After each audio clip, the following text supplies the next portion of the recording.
High বন্ধুরা, তোমরা সবাই কেমন আছো? আমার চ্যানেলে সকল বন্ধুকে স্বাগত। আজ আমি বানাবো ফুচকা। ফুচকা আমি বাড়িতেই বানাচ্ছি, কারণ এখানে তো ফুচকা পাওয়া যায় না, কিন্তু খুব মন হচ্ছে ফুচকা খাবার, তাই আমি বাড়িতেই বানাবো। কিন্তু আমি যেভাবে বানাচ্ছি, তোমরাও যদি আমার ভিডিওটা দেখে এভাবে বাড়িতে বানাও, অবশ্যই বানাতে পারবে। দোকানের মতন একদম পারফেক্ট হয়।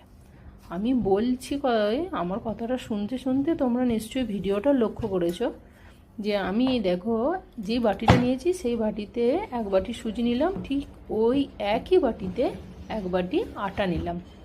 আটা তোমার ঘরে যে ব্যবহার করো সে নর্মাল আটা নিলেই হবে, কোনো স্পেশাল কিছু আটার দরকার নাই। আমি তো ঘরের ব্যবহার করা নর্মাল আটা দিয়ে বানাচ্ছি। এক বাটি আটা আর এক বাটি সুজি সেম নিয়ে আমি মেখে নিয়েছি। দিয়ে ওটাকে দেখলে অবশ্যই লক্ষ্য করেছো আমি আধ ঘন্টার মতো রেস্টে রেখে দিয়েছিলাম। আধ ঘন্টা বাদে ওই যে রুটি করি আমরা, যত বড় ঠিক ডোটা করি ওই রকম সাইজের করে রুটির মতন ঠিক বেলে নিলাম। এরপরে ওই ছোটো ছোটো শেপটা দেওয়ার জন্যে আমি একটা ছোটো কোটোর ঢাকাকে নিয়েছি। তোমরা ঠিক ওই রকম কিছু একটা সাইজের নিয়ে শেপটা তোমরা যেমন চাও, ছোট বড় যেরকম সেরকম দিতে পারো। আমি আমার মতন করে শেপটা দিয়ে দিলাম, আর একটা একটা করে নিয়ে বাস তেলটা গরম করে নিতে হবে ভালো করে, আর ধিমে আছে হালকা হালকা করে এপিট ওপিট করে লালচে করে ভেজে নিলাম। তো দেখো একদম রেডি হয়ে গেছে। আওয়াজটা শুনে অবশ্যই বুঝতে পারছো দারুণ হয়েছে।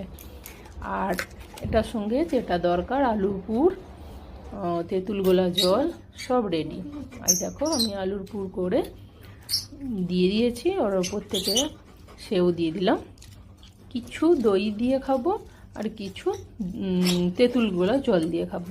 তার জন্যে আমি দই ফুচকা বানানোর জন্যে দইটাকে রেডি করে রেখেছিলাম। কিছু ফুচকাতে দই দিয়ে দিলাম আর কিছু ফুচকাতে আমি তেঁতুল জল দিয়ে খাবো। তো কেমন লাগলো তোমাদের ভিডিওটা? চলো আর কোনো কথা নয়, এরপরে খাওয়া শুরু করি। আর তোমরা চাইলে অবশ্যই বাড়িতে একবার ঠিক এই রকম পদ্ধতিতে ট্রাই করো, অবশ্যই হবে। আমি বলছি একবার করো, তারপরে আমাকে কমেন্টে জানিও যে ঠিক বাজারের মতো হলো কিনা। আর আমার ভিডিও ভালো লাগলে এভাবেই তোমরা আমার পাশে থেকো। তো চলো বাই, আবার দেখা হবে অন্য কোনো নতুন ভিডিও নিয়ে।